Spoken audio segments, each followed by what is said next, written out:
My name is Alara Vance. Before you hear the story of how my world broke open, you should know something about the quiet geography of my life.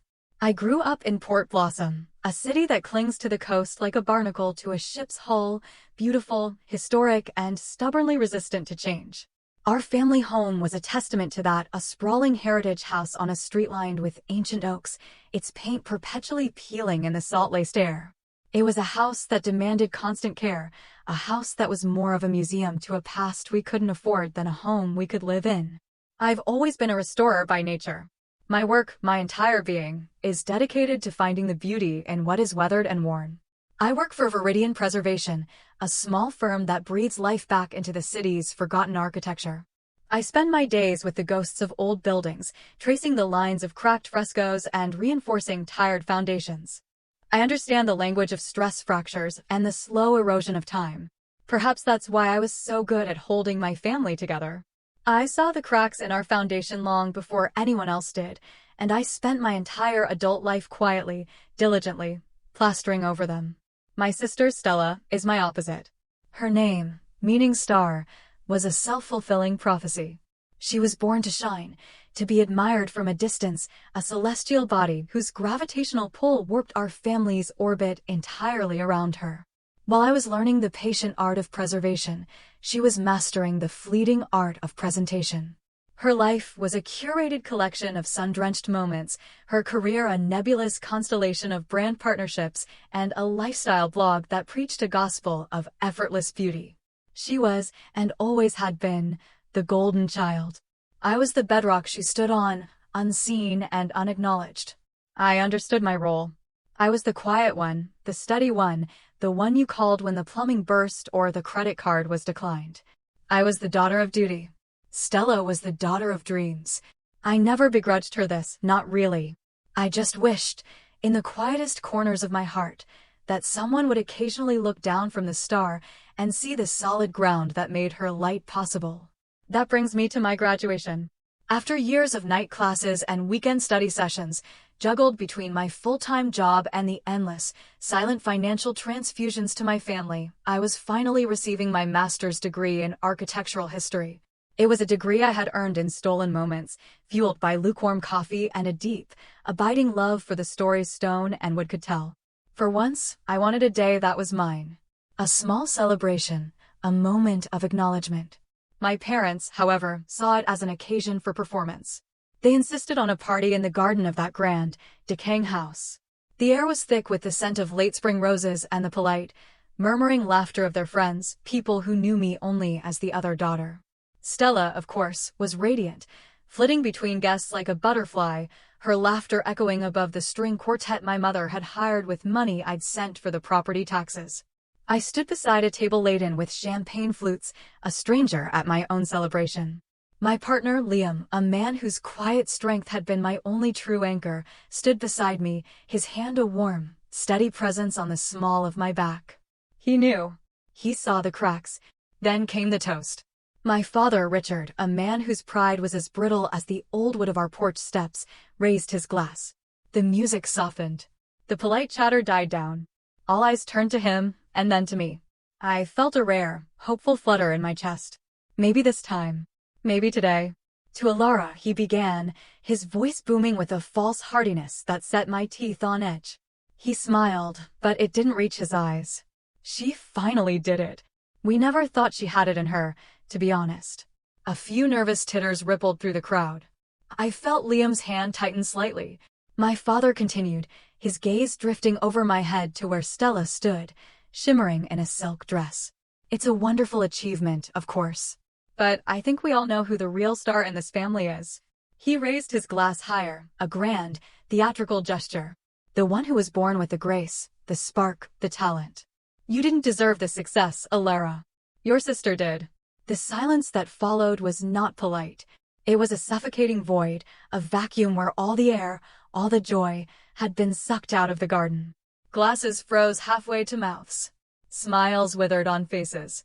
I saw my mother, Helen, nod in agreement, a small, smug smile playing on her lips, as if confirming a universal truth. She's always been the golden child, she chimed in, her voice thin but sharp. Not like you. In that moment, the world didn't shatter. It clarified. The years of quiet sacrifice, of hoping my worth would be measured by my deeds, coalesced into a single, stark realization. I was not a daughter to them. I was a utility. A resource. A silent, dependable well they drew from to water the garden where their prized flower, Stella, grew. Behind me, the cake I had ordered, a delicate lemon and elderflower confection, sat untouched. My framed degree, leaning against a trellis of climbing roses, seemed to mock me with its gilded script. They had handed me a glass of champagne, a prop for their family portrait, and then used it to toast my own irrelevance. A strange calm washed over me. The hurt was there, a deep, tectonic ache, but something else rose above it, a quiet, unyielding dignity. I raised my own glass, the crystal cool against my trembling fingers. I met my father's gaze and then my mother's. I smiled, a real smile, free of hope or expectation. "You're absolutely right," I said, my voice clear and steady, carrying across the stunned garden. "Stella is the golden one. So, from now on, she can pay your bills too." A collective gasp swept through the guests. I saw Stella choke on her champagne, her perfect composure shattering. My father's jaw dropped, his face turning a blotchy, furious red. My mother's expression curdled from smugness to pure, unadulterated shock. I didn't wait for the fallout. I placed my untouched glass back on the table with a soft click, turned, and walked away. I walked past the untouched cake, past my shimmering, meaningless degree, down the stone path, and out the garden gate. The night air, cool and clean, rushed to meet me. It felt more like family than the people I had just left behind. Liam was right behind me, his car keys already in his hand.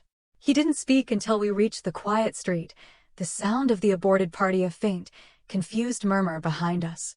"Alara," he said softly, his voice full of a gentle concern that almost broke me. "Are you okay?" I looked at him, the streetlight catching the glimmer of unshed tears in my eyes.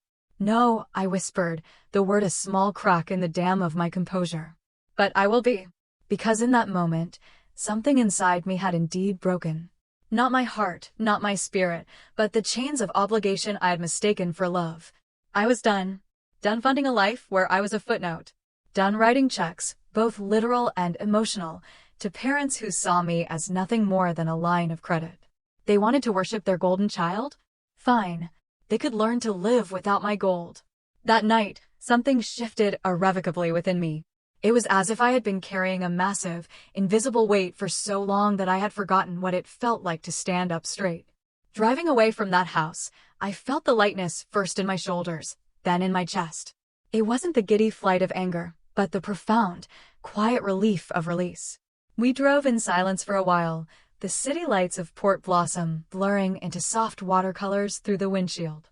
Liam didn't press me to talk. He just drove, one hand on the wheel, the other covering mine where it rested on the center console. His presence was a language all its own, speaking of patience and unwavering support. When we arrived back at our apartment, a cozy, light-filled space in a restored brick building downtown that felt more like home than my childhood house ever had, I walked straight to my small office. The room was my sanctuary, filled with books on architectural theory, sketches of crumbling facades, and the scent of old paper and drafting pencils. It was a room built on my own terms. I sat down at my desk and opened my laptop. My hands were perfectly steady. With a series of calm, deliberate clicks, I began to dismantle the financial scaffolding that had been holding up my family's life for the past 5 years. First, the automatic monthly transfer that covered the mortgage on the Seaview house. Click. Gone. It was a staggering amount, a figure that had dictated the frugality of my own life for years. I had justified it as preserving a piece of family history, but now I saw it for what it was, maintaining a facade. Next, the secondary credit card on my account, the one my mother used for what she vaguely termed household expenses, which I knew included weekly appointments at a high-end wellness spa and a subscription to a designer clothing rental service. Click. Deactivated. Then, the payments for Stella's car insurance, her cell phone plan, her art supplies, small leaks in my financial dike that had become a steady, gushing stream. Click. Click. Click. Gone. Each action felt less like an act of revenge and more like an act of self-preservation. It was like methodically removing splinters of glass from my own skin. I wasn't punishing them, I was healing myself. I had been their silent benefactor, the anonymous donor to the museum of their lives. But the museum was closing its doors. I thought the silence that followed would be heavy with guilt, a phantom limb of responsibility still aching. Instead, it was filled with a clean, quiet peace. For the first time in years, my future felt entirely my own. The money in my account was mine. The breath in my lungs was mine. My life, stretching out before me, was mine. The first tremor from the earthquake I had started came 3 days later. Liam and I were on a long overdue trip up the coast, a spontaneous decision made in the clear light of my newfound freedom. We were in a small seaside town, the air smelling of salt and fried clams, the sun warming our faces. My phone buzzed on the table of the outdoor cafe where we were having lunch. It was a text from Stella. Mom's card was declined at the grocery store. It was really embarrassing. Did something happen with your account? I stared at the message, a bitter laugh bubbling up in my throat. Did something happen? Yes, Stella. Something happened. The truth happened. The foundation crumbled. The well ran dry. Liam watched me, his expression unreadable. What are you going to do? I took a sip of my iced tea, the condensation cool against my fingers. Nothing, I said, and I slid my phone back into my bag. For the first time, her problem was not my problem. Her embarrassment was not my responsibility. As we drove further north that afternoon, the coastal highway winding through groves of towering redwoods, I felt the weight of their world finally sliding from my shoulders. Liam reached over and took my hand. You finally did it, he said, not with triumph, but with a deep, gentle understanding. I don't think they even realize, I whispered, the words catching in my throat. I don't think they have any idea how much it was. He squeezed my hand. No, Alara, they don't. And they never would have. That's why you had to stop. He was right.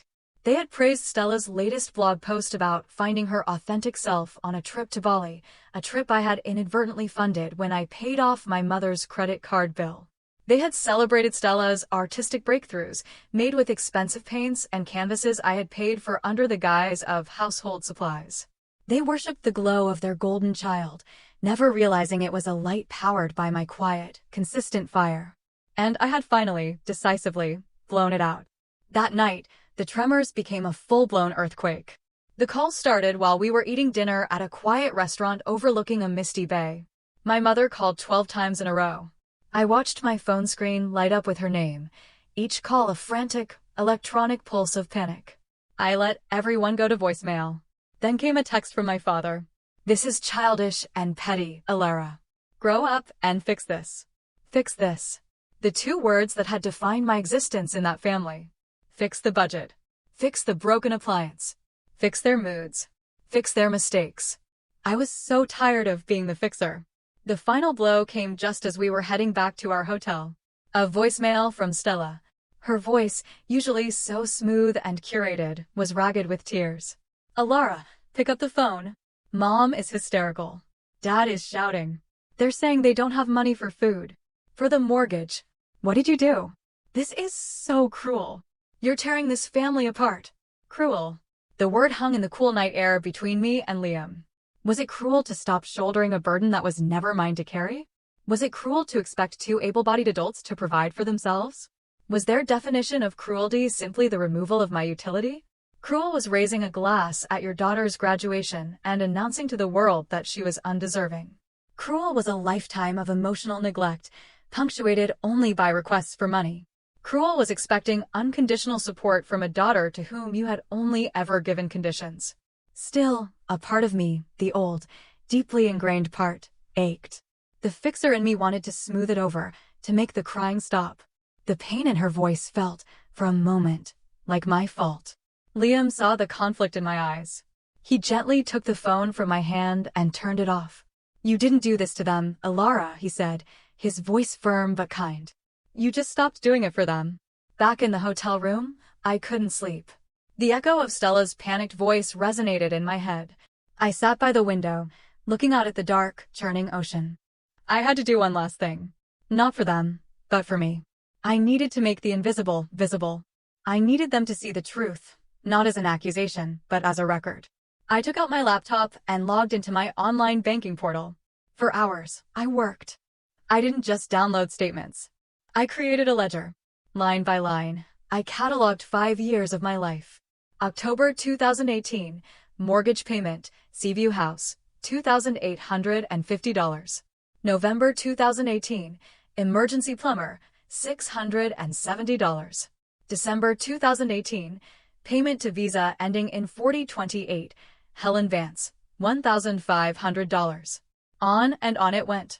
The spa treatments, the car insurance, the property taxes, the grocery bills I'd covered, the loans to Stella that were never repaid. The final tally was a number so large it made me feel dizzy. It was a house deposit. It was a life. It was the physical manifestation of every time I had put their comfort before my own.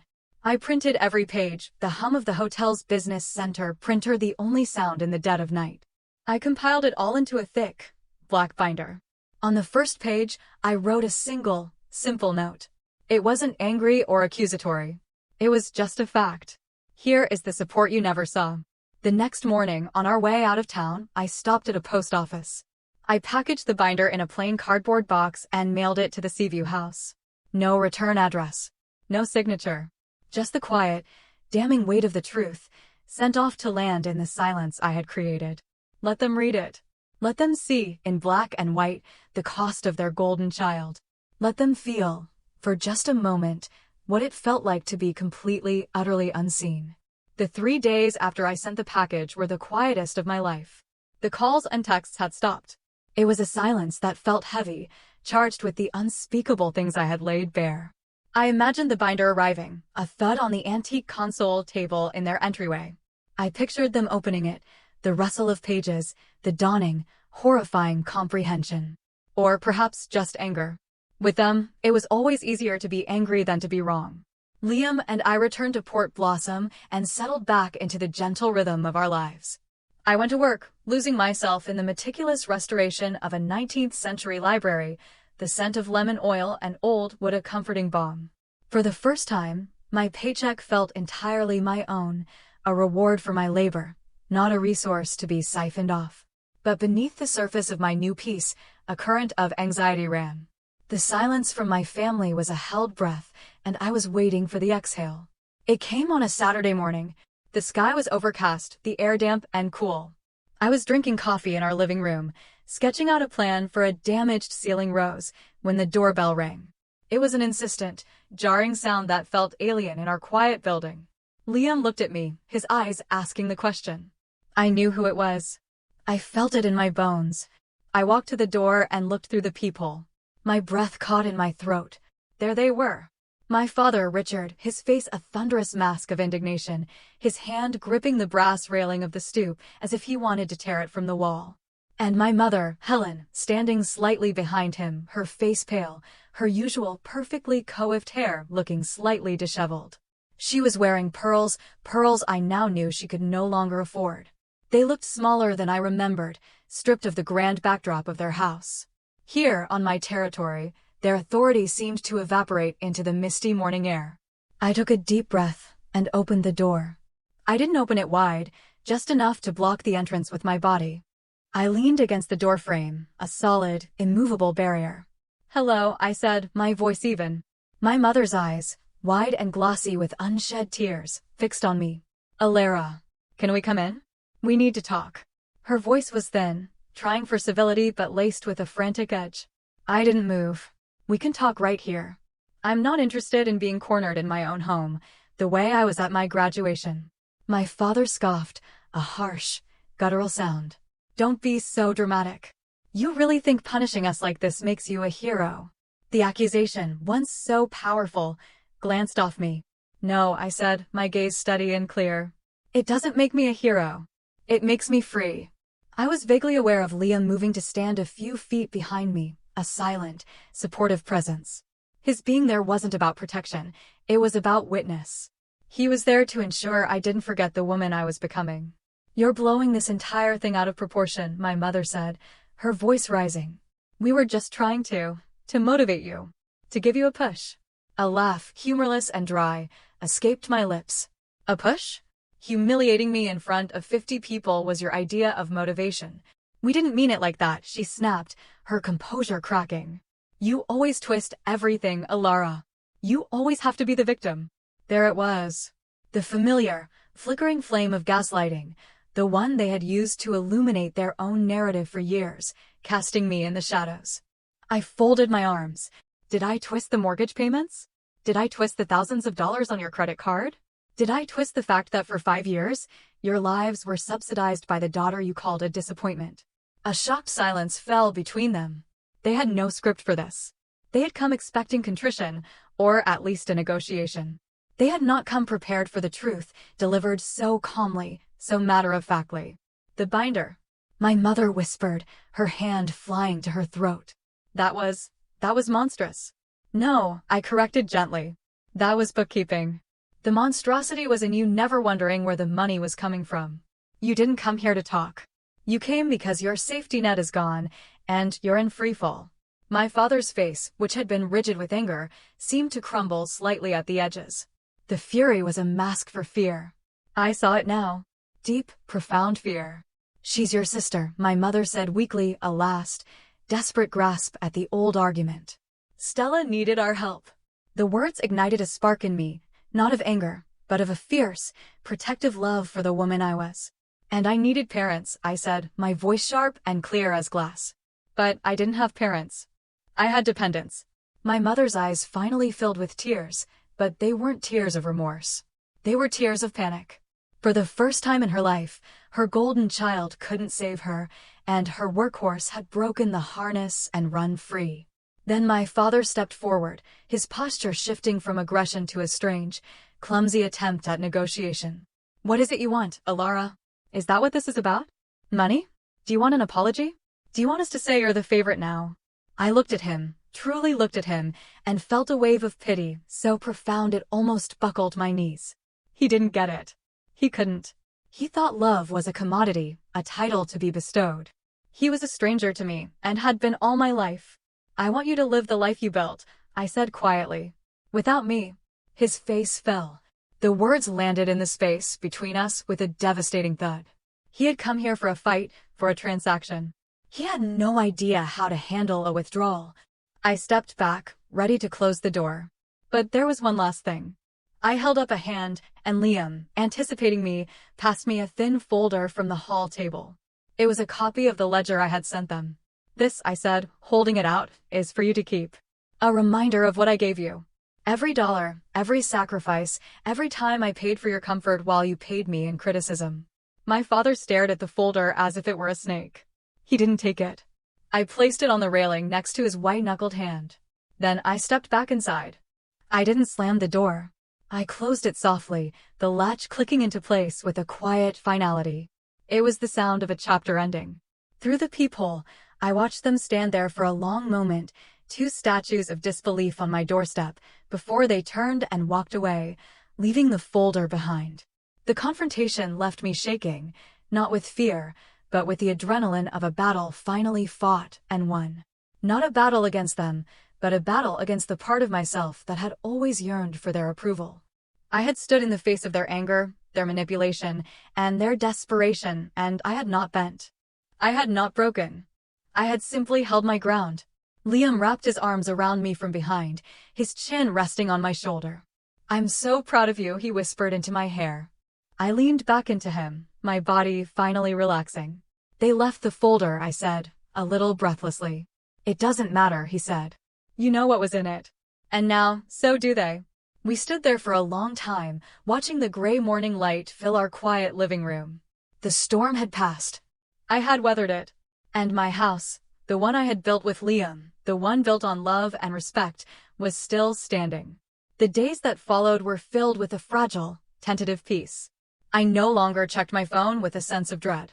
The silence from my family was no longer a held breath, but a quiet space in which I could finally hear myself think. I immersed myself in my work, finding solace in the patient, steady process of restoration.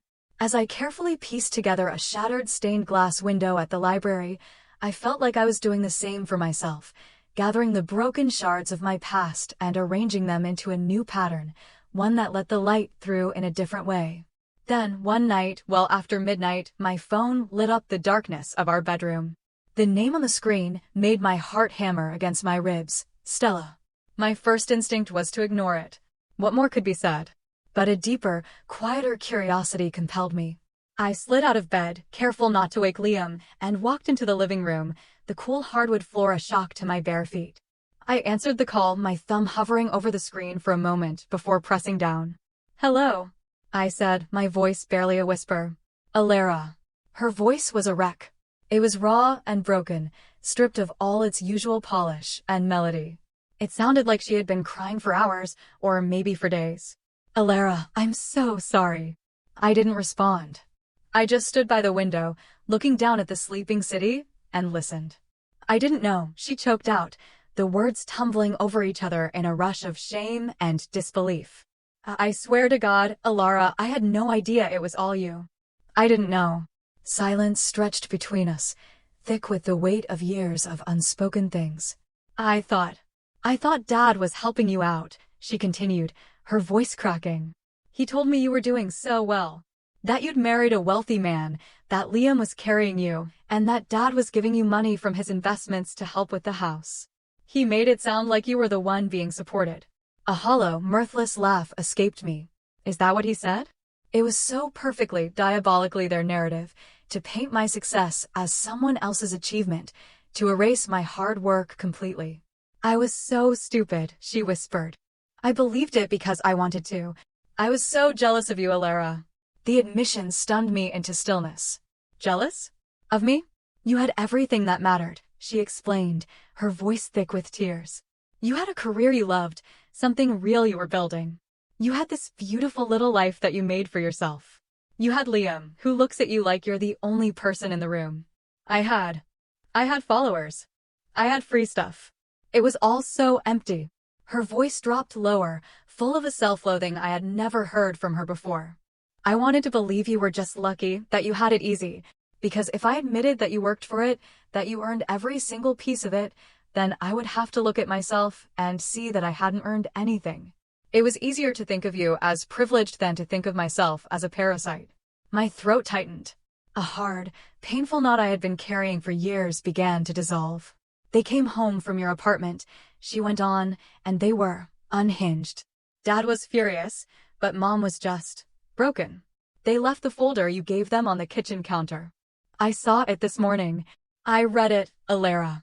I read every page, every receipt, every transfer. The mortgage. God, the mortgage on that stupid, crumbling house. The money for my car, for my art." It just went on and on.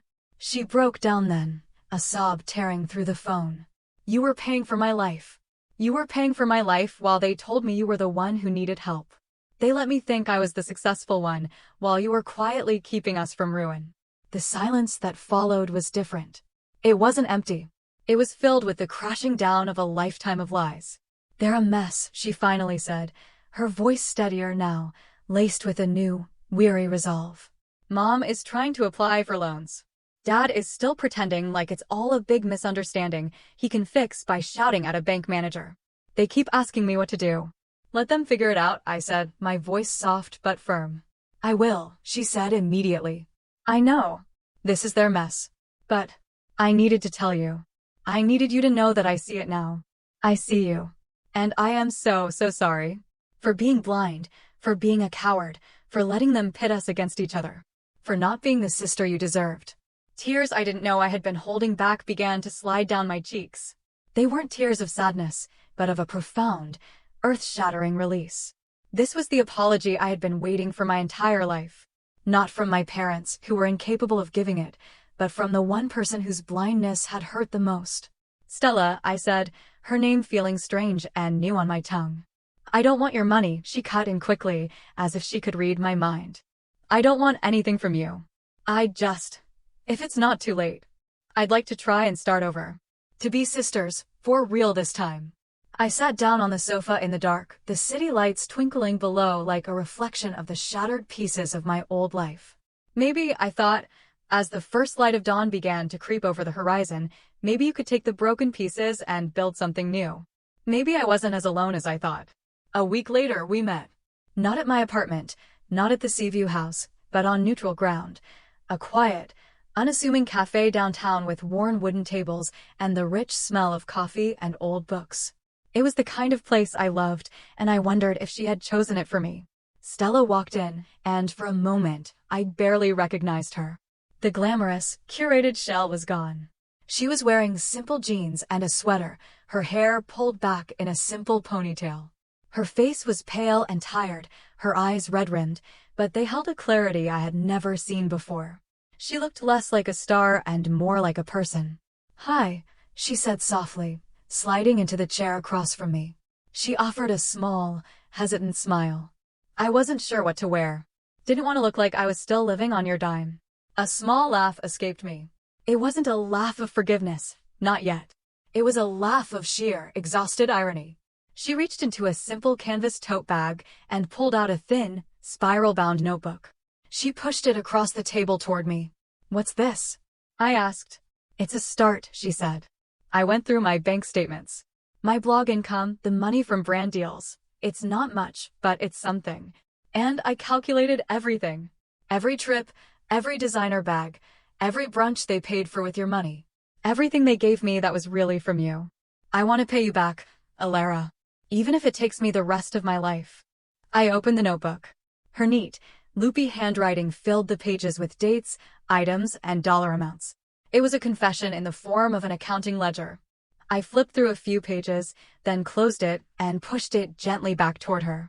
"This isn't about the money anymore, Stella," I said quietly. "You can't buy your way back into my life." Her face fell, and she looked down at her hands. "I know," she whispered. "I know that. I needed to do it. I needed you to know that I see the numbers. That I see the sacrifice." She looked up, her eyes pleading. "I see you." We sat in silence for a long moment, the quiet hum of the cafe filling the space between us. The ghosts of our shared childhood sat at the table with us, the years of rivalry, of jealousy, of a love that had been twisted and rationed by our parents. Finally, I asked the question that had been a splinter in my heart for as long as I could remember. Did they ever love me, Stella? Or did they just need me? She reached across the table, her hand hesitantly covering mine. Her skin was cool. "I've been thinking about that so much," she said, her voice low and earnest. "And I think they don't know how to love the strong one. They only know how to lean on her, how to take from her. They saw your strength not as something to admire, but as a resource to be used." She squeezed my hand. "All those years, I thought they were protecting me because I was special. But they were just protecting their investment. You were the one who never asked for anything, so they gave you the one thing they had in abundance, responsibility." The splinter in my heart dissolved. It was a painful, liberating truth. I hadn't been unloved, I had been inconveniently capable. My independence hadn't been a flaw, it had been a threat to their comfortable dependency. I spent my whole life thinking that if I just gave more, worked harder, was quieter, I said, my voice thick, that one day they'd finally see me. That they'd let me in. "Oh, Alara," she whispered, her own eyes filling with tears. "You were never on the outside. You were the one holding the whole thing up." That broke me. Not into pieces, but into a new kind of whole. The truth, when it finally comes, is a powerful, cleansing force. We left the cafe a little while later. There was no dramatic hug, no grand resolution. It was too soon for that. The wounds were too deep. But as we parted on the sidewalk, Stella turned back to me. "For what it's worth," she said, her voice catching, "you were always the one I wanted to be." And then she walked away, not my rival, not the golden child, but just a woman trying to find her own ground to stand on.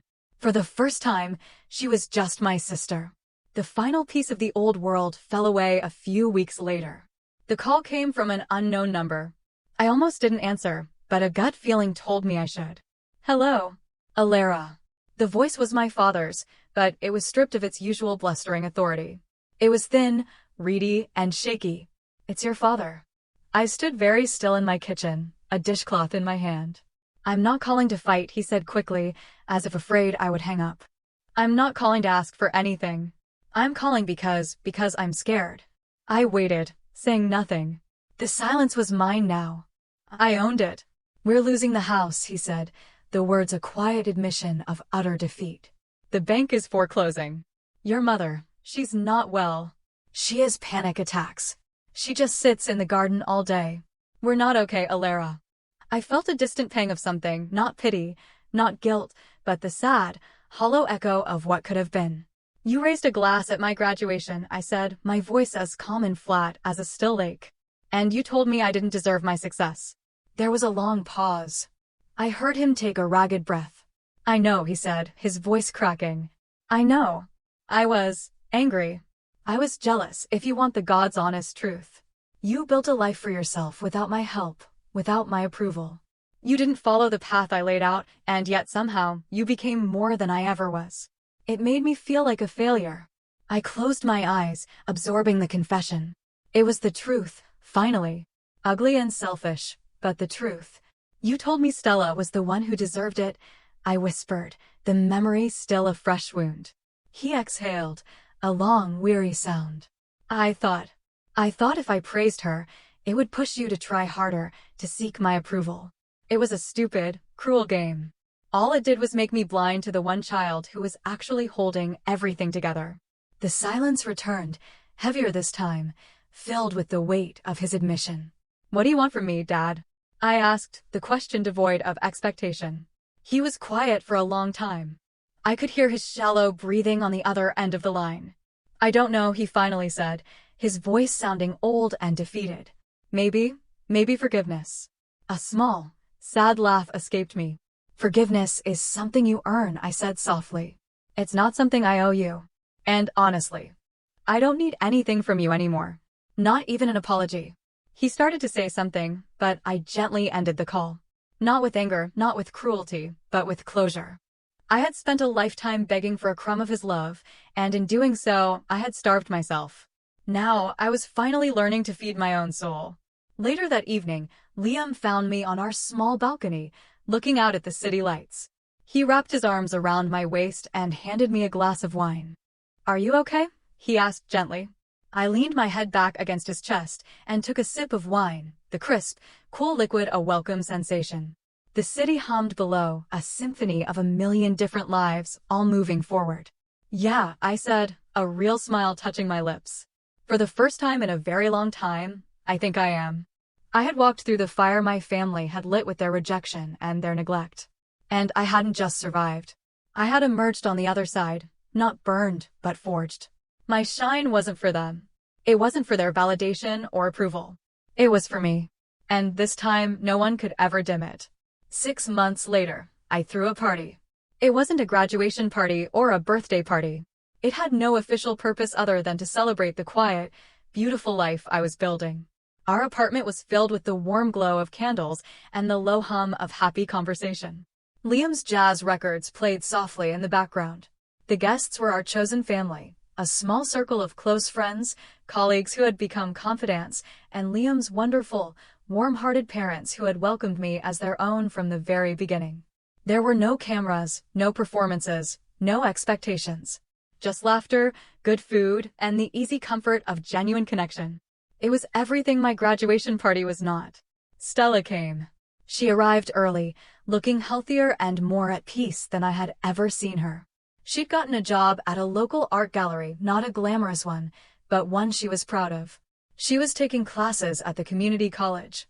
She was, for the first time, building something of her own. She brought me a pot of orchids and a small, simple card. Inside, in her familiar loopy script, were just 3 words, "You changed me." She had been paying me back, small amounts every month, despite my telling her she didn't have to. It wasn't about the money for her, it was about the act of restitution. We were slowly, cautiously, building a new kind of sisterhood, one built on honesty and mutual respect. She never mentioned the word golden again. My parents didn't come. I hadn't invited them. But a few days before the party, a letter had arrived. The handwriting was my mother's, shaky but clear. It was long, rambling, and painfully, shockingly honest. They had sold the Seaview house and moved into a small condo in a neighboring town. They were in counseling, both together and separately. My father had taken a job at a local hardware store. They wrote about shame, about the deafening silence that had followed my departure, a silence in which they were forced, for the first time, to listen to themselves.